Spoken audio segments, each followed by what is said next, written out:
Pria ini ancam gantung Jokowi di Monas, makar atau sebuah kedunguan. Pak Polisi tangkap manusia laknat ini. Entah ada apa dalam benak seorang Amin Rais ini sehingga tidak henti-henti membuat kontroversi. Beberapa kali mengkritisi, mencaci maki Presiden Jokowi. Pada tataran mengkritisi wajar. Itu hak masing-masing warga negara. Saya pun juga sering mengkritisi Presiden Jokowi. Tapi saya tidak pernah mencaci maki Presiden Jokowi. Karena apapun terjadi, saya menjunjung tinggi, menghormati marwah dan kehormatan Kepala Negara Republik Indonesia. Ada yang aneh dengan Amin Rais. Dia tidak pernah bosan-bosannya meminta Jokowi mundur, meskipun dia tahu itu tidak mungkin. Mimpi melihat Jokowi lengser berubah jadi sebuah obsesi besar yang membuat Amin Rais terlihat jadi seperti orang yang stres. Sebelum bermimpi mau melengsarkan presiden, Amin Rais harusnya ngaca 10 tahun. Dia sendiri ditendang keluar dari PAN karena tidak dianggap lagi. Pertanyaannya, apakah Amin Rais bisa rebut kembali posisinya di PAN? Kalau tidak bisa, nggak usah banyak bacot meminta Jokowi mundur. Kali ini, netizen Indonesia, masyarakat Indonesia beramai-ramai menghujat Amin Rais, mengecam keras Amin Rais. Apa yang dia lakukan dengan gerakan People Power itu merupakan sebuah bukti nyata bahwa Amin Rais adalah manusia paling goblok di bangsa ini. Amin Rais adalah manusia paling bodoh di bangsa ini. Amin Rais adalah manusia paling licik di bangsa ini. Rakyat Indonesia tidak akan terpengaruh dengan provokasi-provokasi, dengan niat-niat kotor yang dilakukan oleh Amin Rais ini.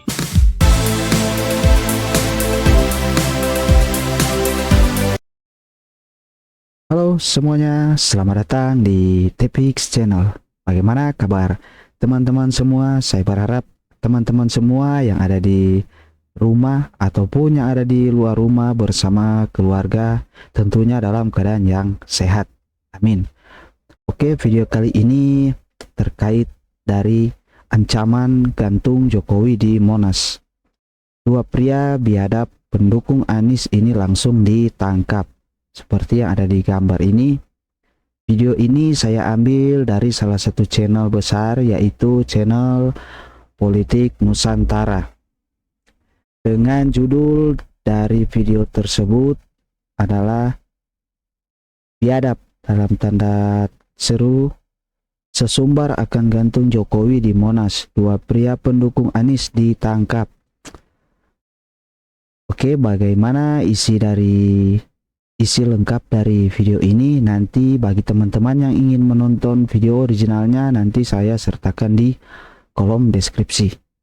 Oke, tanpa banyak basa-basi lagi, mari kita masuk ke videonya. Mbah Amin Rais dan kawan-kawannya yang mencoba mengangkat isu people power ternyata hanya menghasilkan sisi negatif. Salah satunya adalah melahirkan orang dengan karakter yang mulutnya agak bengis. Meskipun itu dilontarkan dengan kata-kata, tetapi kata-kata ini bisa merasuki alam bawah sadar seseorang. Karena itulah ada pepatah yang berbunyi, mulutmu harimaumu, iya kan? Nah, seseorang yang ikut hadir dalam acara yang dipaksa diberi judul Rakyat Bertanya Kapan People Power, ini telah mengeluarkan kata-kata kasar dan yang paling parah adalah sampai mengeluarkan ancaman, katanya ingin menggantung Presiden Jokowi di Monas. Luar biasa berani ya. Apakah model seperti ini sudah termasuk karakter bajingan? Atau hanya gertakan saja biar dibilang jagoan begitu? Lantas kalau sudah diciduk, orang ini mengalami terkencing-kencing di celana dan cengengesan minta maaf gitu ya. Lalu bilangnya lagi hilang.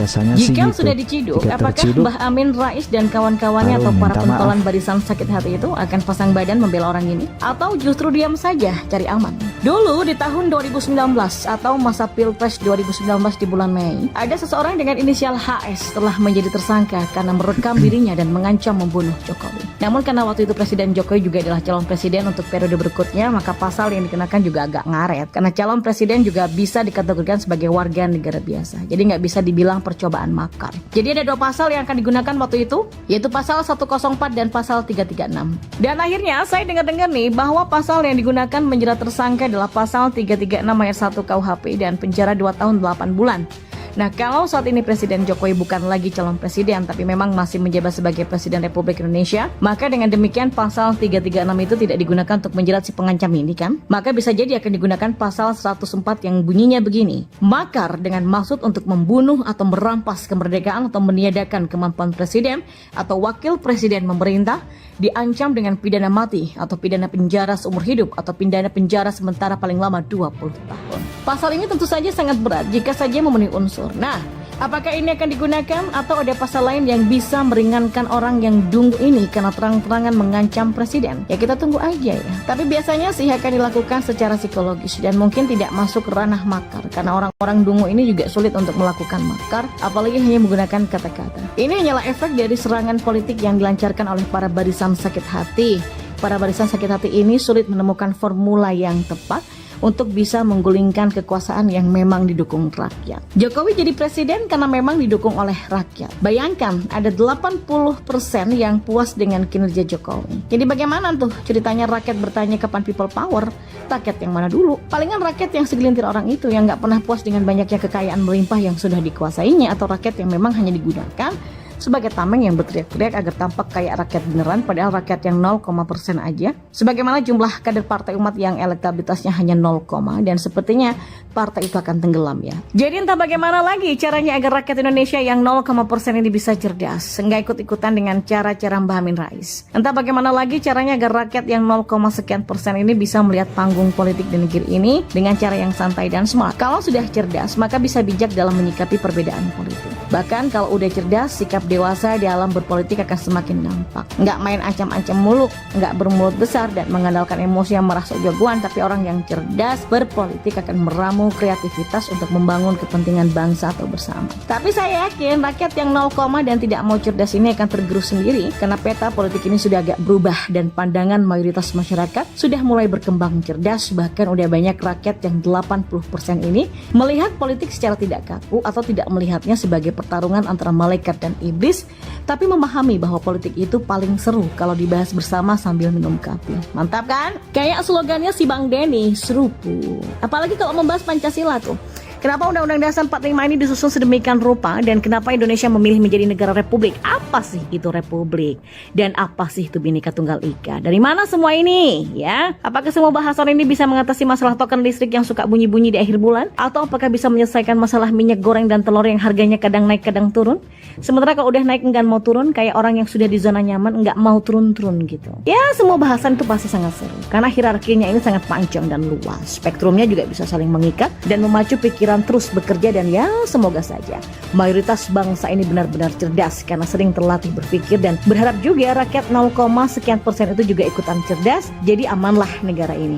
Oh ya, Pancasila, Undang-Undang Dasar 45, Negara Kesatuan Republik Indonesia, dan Bhinneka Tunggal Ika itu biasa disebut dengan 4 pilar MPR RI. Sekedar info aja untuk Anda. Nah, orang sabar itu emang luar biasa. Nggak banyak orang yang bisa sabar. Jokowi tentu punya sikap yang sabar. Tapi nggak cuma itu. Jokowi punya sebuah sikap yang levelnya ada di atas sabar. Sikap apakah itu? Ini bisa dimaknai sebagai sikap yang tidak mengeluh atas rasa sakit atau penderitaan yang dialami. Juga tidak mengeluh baik kepada manusia ataupun kepada Allah. Apakah Jokowi punya sikap sabar? Oh, jawabannya of course, dia punya. Jokowi orang yang sangat sabar. Mungkin saja Jokowi adalah presiden yang paling sabar di Indonesia. Dibanding SBY, level kesabaran Jokowi jauh lebih tinggi. Meskipun secara usia lebih tua, SBY nggak bisa sabar, tukang ngeluh, kerap merasa prihatin, dan suka curhat di media sosial. Jokowi dihina dan dicaci maki bertahun-tahun. Semua aspek dari Jokowi nyaris sudah pernah dijadikan bahan ejekan dan cacian. Dari fisik, Jokowi dihina sebagai orang yang berwajan desok, kurus kering, gak gagah layak presiden sebelumnya. Dari pendidikan, Jokowi dituding memakai ijazah palsu. Beliau bahkan difitnah gak benar-benar kuliah di UGM, padahal jelas-jelas banyak saksi sejarah saat Jokowi kuliah di UGM. Dari nasab, Jokowi difitnah keturunan PKI. Bahkan ibundanya dituding sebagai ibu palsu dan anggota Gerwani. Jokowi yang wajahnya deso juga dituding sebagai keturunan Cina. Dari kinerja, Jokowi dituding pelangap pelongo sekaligus otoriter. Jokowi dituding anteknya asing. Kebijakan yang dikeluarkan dianggap nggak pro rakyat, sebaliknya pro pengusaha. Dan Jokowi dituding punya backingan 9 naga. Kebijakannya adalah untuk kepentingan 9 naga itu. Dari agama, Jokowi ya jelas-jelas Muslim dituding kafir. Ya. Jokowi bahkan dituduh anti ulama, dianggap nggak layak menjadi imam sholat. Padahal jelas-jelas Jokowi masuk 500 Muslim paling berpengaruh di dunia. Namun dengan sebegitu banyaknya fitnah, cacian, makian, ejekan, hinaan, dan ancaman, Jokowi tetap sabar. Jokowi nggak pernah mengeluh apalagi curhat di media sosial.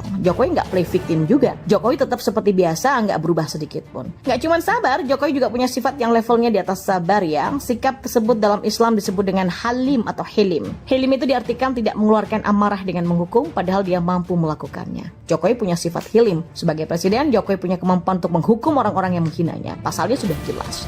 Siapa yang menghina presiden bisa dipidanakan sebab presiden adalah simbol negara. Mbah Amin Rais dan kawan-kawannya yang mencoba mengangkat isu people power ternyata hanya menghasilkan sisi negatif. Salah satunya adalah melahirkan orang dengan karakter yang mulutnya agak bengis. Meskipun itu dilontarkan dengan kata-kata, tetapi kata-kata ini bisa merasuki alam bawah sadar seseorang. Karena itulah ada pepatah yang berbunyi, mulutmu harimaumu, iya kan? Nah, seseorang yang ikut hadir dalam acara yang dipaksa diberi judul Rakyat Bertanya Kapan People Power, ini telah mengeluarkan kata-kata kasar dan yang paling parah adalah sampai mengeluarkan ancaman, katanya ingin menggantung Presiden Jokowi di Monas. Luar biasa berani ya. Apakah model seperti ini sudah termasuk karakter bajingan? Atau hanya gertakan saja biar dibilang jagoan begitu? Lantas kalau sudah diciduk, orang ini mengalami terkencing-kencing di celana dan cengengesan minta maaf gitu ya. Lalu bilangnya lagi hilaf. Jika sudah diciduk, apakah Mbah Amin Rais dan kawan-kawannya atau para pentolan barisan sakit hati itu akan pasang badan membela orang ini? Atau justru diam saja cari aman?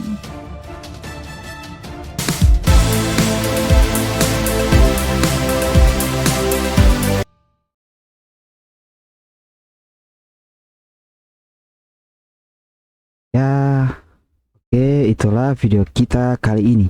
Bagaimana tanggapan teman-teman semua? Silakan berkomentar di kolom komentar. Tetap semangat, mari kita menjadi masyarakat yang cerdas dan gunakan akal sehat kita dengan sebagaimana mestinya agar kita tidak mudah terprovokasi. Oke, terima kasih telah menonton. Sampai jumpa di video-video berikutnya. Bye-bye.